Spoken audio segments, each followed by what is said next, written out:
Nama afiyaa guutuu qabutu daawaas dhaggeeffataa, daawaanis itti godhamaa, daawaas godha jechuudha.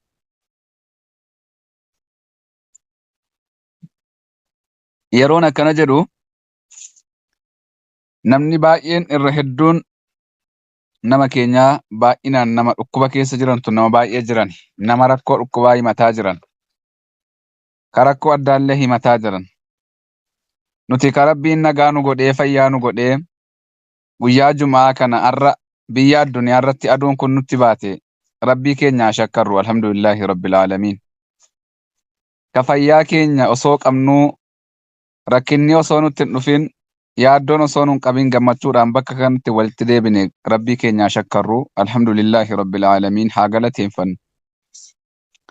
Akkasuma warra dhukkubsataa jirullee Rabbi nu haa fayyisu. Ustaazota dhukkubaa jiru Rabbi nu haa fayyisu. Obboleettii keenya nama 2 nama 3 kan du'aayiidhaan mataa turanii na dhukkubaa jira, rakkoo addaan natti jira. Himachuullee hin danda'uu. Rakkoo koo Rabbitti naa himaa jette Rabbi nuuf haa fayyisu. Fayyisii yaa Rabbi nu gammachiisi. Nama aafiyaa guutuudhaan asii gadi ba'u yaa Rabbi nu taasisi. Kanaaf egaa inshaallah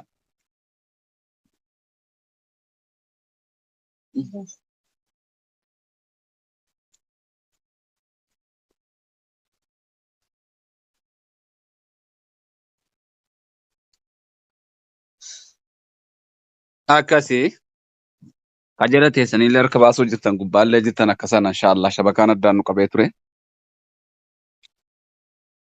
Egaa Rabbi nu haa milkeessu. Wanni jennu yoo jiraate guyyaan guyyaa Jumaati, guyyaa da'awaati. Guyyaa namni asirraa waa guduunfatee galu. Guyyaa namni gammachuudhaan qalbii isaa kana guuttatee yaaddoo ofirraa buqqisee, quuqqaa ofirraa buqqisee dhukkubbiidhaan yoo sila ol seene fayyee asii gadi bahu guyyaan guyyaa akka sanaati. Baga jiraattanii bakka kanatti wal geenye alhamdulillahi rabbil aalamiin irra deebi'ee. Haa ta'u malee eega bakka kana seennee waa fudhannee bahuu qabna. Wanni nuti bakka kanarraa guduunfannee gallu akkam ustaadni keenya kabajamoon Rabbiin ilmi isaanii barakaa isaaniif haa godhu. Fahamii isaaniittillee Rabbiin dabalee fahamii isaaniif haa kennu. Akka isaan ergaa nuuf dabarsaa turan. Ergaan isaanii waan barumsaati. Waan tokkummaati. Waan wal danda'uuti, wal jaallachuuti, wal dhagahuuti. Wanni isaan dabarsaa turan. Tokkummaa nama jabeeffatee barnoota irratti jabaatee wallaaluma ofirraa kaasee jireenya ofii mana ofii addunyaas tolfatee aakiraa ofiillee tolfatu Rabbiin isin haa taasisu. Anis akkuma sana ergaanan isiniif qabadhu yeroo hunda waan barumsaati. Obboleewwan keenya, obboleettiiwwan keenya barumsa amaanaa lafa jirtanitti, barnoota amaanaa bakka jirtanitti yeroo kan keessan barnootaaf kennaa.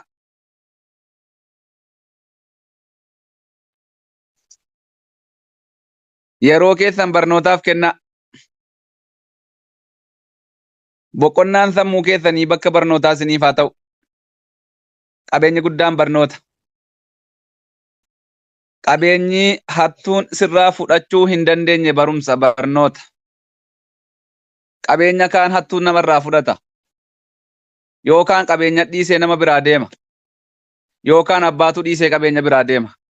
Kawuleettuu handino. Kana lamaanitti tokko jechuudha.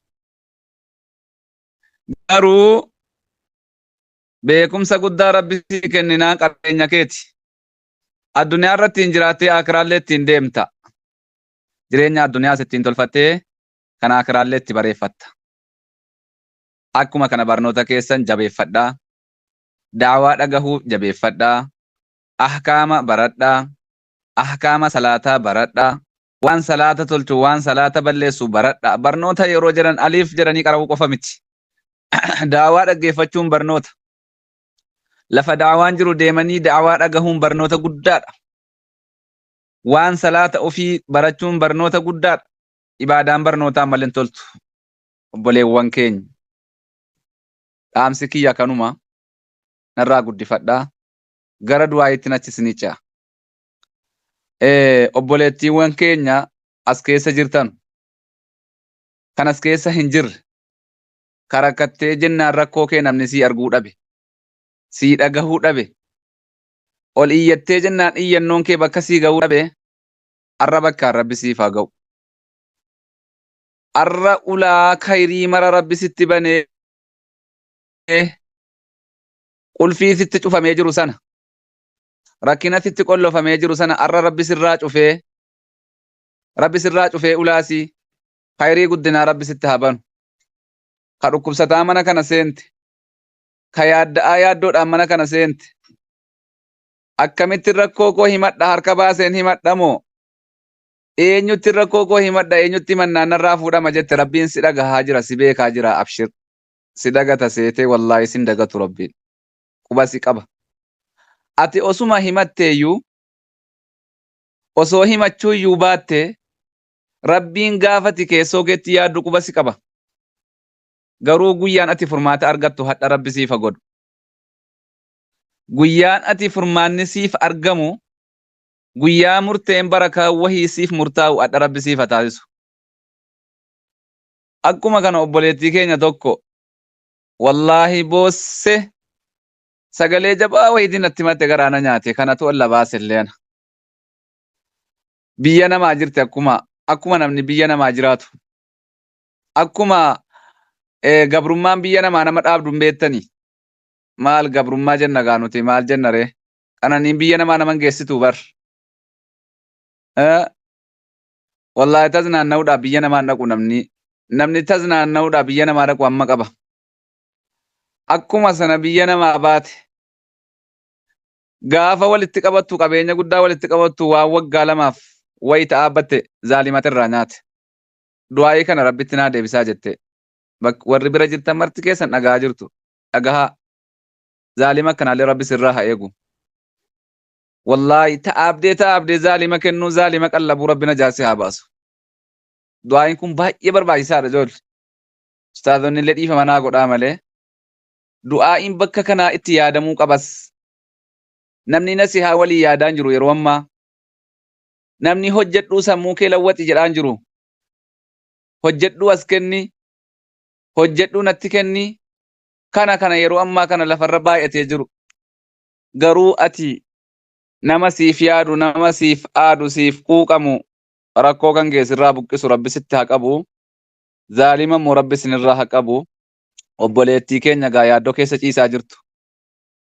Obboleettii keenya yeroo dheeraa dhukkubbii keessummeessaa jirtu. Har'a aafiyaatti rabbi nuuf haa jijjiiru. Yaa rabbi aafiyaa guutuu yaa rabbi kenniifi. Yaa rabbi dhukkuba qaama isii seene. Yaa rabbi dhukkuba qalbii isii seene. Yaaddoo qaama isii keessa dhiiga isii keessa seene. Yaa rabbi keessaa nuu buqqisi. Yaa Rahmaan sirka jira yaa rabbi. Biltuusi aafiyaa yaa rabbi itti nuu sakka'i. Harka kan kee jira yaa rabbi. Yaa rabbi yaaddoo isiin jireenyi biyya namaa matummaansaa yaaddoo jabaadha. Aalii ofiirraa bahuun fira ofiirraa bahuun matummaansaa dhukkuba jabaadha yaa rabbi. Dhukkuba irratti dhukkuba yaa rabbi najaanuu baasi. Egaa akkasuma obboleewwan keenya kaas keessa teessaniillee haajaa himataa jirtan haajaa jabduu natti jira jettan mee laayikii godhaa kama nam tokko itti bichaa jira jechuudha bar subhaanallah kaan egaa jeeluma jira nam tokko qofa jira jechuudha kaan bakka jirtanii egaa bakkuma isin jirtan utti haajaa keessan rabbi haa baasu muraadaan rabbi isin haa ga'u rakkoo rabbi isin irraa haa deebisu guyyaa irraa kana keessa barakaa rabbi isinii haa kaa'u guyyaa irraa kana keessa barakaa rabbi isinii haa kaa'u. Yaada muraada keessa rabbi haa guutu yaada muraada keessa rabbi haa guutu eeyyee harka sirraa fuune maali furmaataa moo maali jettaa? Furmaanni koo rabbiin koo harka kan jedhu. Salaamu alaikum. Waalaikum assalaam wa rahmatullahi wa barakaatu. Furmaanni kee rabbuma harka jira wallaahi ammas abshir akkas ibboo. Wallah. Rabbiin guyyaa hadhaatiin kan isin gahe alhamdulillah rabbil alamin. Baga rabbiin jumaa hadhaatiinis isin gahe kan jalaatis kan gubbaatis. Rabbiin wallahi yaada muraada keessanis isiniif haa guutu. Anis yaaddoo cimaa wayiin qaba quuqaa kan koo kan namni natti hin beekne kan rabbiin tokkichi qofa natti beeku. Quraanis naan galu garaadhumaan gadi qabaati. Rakkataan akka kootiis baay'eedha. garaadhumaan gadi qabaatii du'aa irra naa buusaame. Inshaallah abbaarraa qeebadu rabbitu beeka. akkasi wallahi rabbi muraada kee haguutu. Egaa bismillaahi irrahmaani irrahiim. Nama lakkoofsa afur irra jirtu sunis haajaa himattee turte. Rabbiin gadi qabee ol qabee waan ati yaadde marayyuu sirraa beeka. Muraadaan rabbi si haa ga'u. Qur'aana sitti jabaataa jiru kana rabbi siif haa laaffisu. Rakkoo kan keessa seenee qaama kee keessa seenee si nyaataa jiru, si yaaddessaa jiru siif rabbiin qofatoo beeka. Sa'aatii kana keessa murtee barakaa rabbi siif haa godhu. Murtee khayrii qabu rabbi siif haa murteessu. Murtee gammachuu qabu rabbi si haa murteessu, rabbi si haa dhaggeessisu. Quraanni kun ofitti si haa qabatu, quraanni si haa jaallatu. Ati quraana jaallatte quraanni si haa jaallatu. Quraana jaallachuu qofa miti yoo quraanni nama jaallate malee. Nama jaallachuu qofa miti yoo namni nama jaallate malee. Kottu bismillaahi quraanni rabbii si haa jaallatu. Quraanni rabbii ofitti si haa qabatu. Sa'aatii itti seentee banatte irraa bismillaahi irrahmaani irrahiim fathaan mubiin rabbi sitti haa banu. Gaafa ati dakaabantu gubbaadhaa sitti haa dubbatu. Haaliqni mirga si haa qabu. Meedaa guddinaa kanatti rabbi si haa baasu. Meedaa guddinaa kanatti rabbi si haa baasu. Khayrii marayyuu rabbi nu haa badhaasu. Kan akkuma kana du'aayii dheeddeeffattanii haajaa qabna jettanii gaa haajaa keessan kan duniyaa diinii rabbi isinii haa baasu. Obboleewwan keenya kajelaa ka gubbaa ka keessaa ka alaa rakkoo addaa isinitti jiru kan namni isinirraa dubbachuu hin dandeenye ka ammallee himachuullee hin dandeenye harkallee sirraa fuunaati abshirii rabbi si haa milkeessu. Rakkoo ati himachuu deemtutti furmaata rabbi si haa godhu. Nutti himattu maa waa tokko nu bira hin jiru rabbiin bira jira furmaanni. Rabbumaa keetti deeffadhu rabbumatti si himnaadha wala yoo ta'e illee walirraa fuunee rabbi tolsii deebifnaadha. Akka fiigaa ustaada keenya illee ustaad Abdurrahiim haajaa isaanii ka dunii haa diinii rabbi haa baasu. Miseensota markaza kanaallee khayrii guddaa rabbi isin haa badhaasu. Mee obboleettii keenya maal jettaa ka lakkoofsa 5 irra jirtu. Warahmatullahi ta'ala barakaatu. Waalaikum assalaam warahmatullahi wabarakaatu. Dhiifama waldaa isin jinkee utuu isin du'aa kadhattan ona Abshir qaqqabsiifachuu qabda. keessaniyyuu. Gabaa kana Wallahi keessa gareen kun buufachuun qaba nagalaa jettee badeennaan rabbi barbaade osoo barbaadu dhufe. Wallahi ustaaza keenya ajaa'ibtuun narra jira. Hojii wayii banadheennaan biyyuma ormaa kana keessa taa'e kadeessuma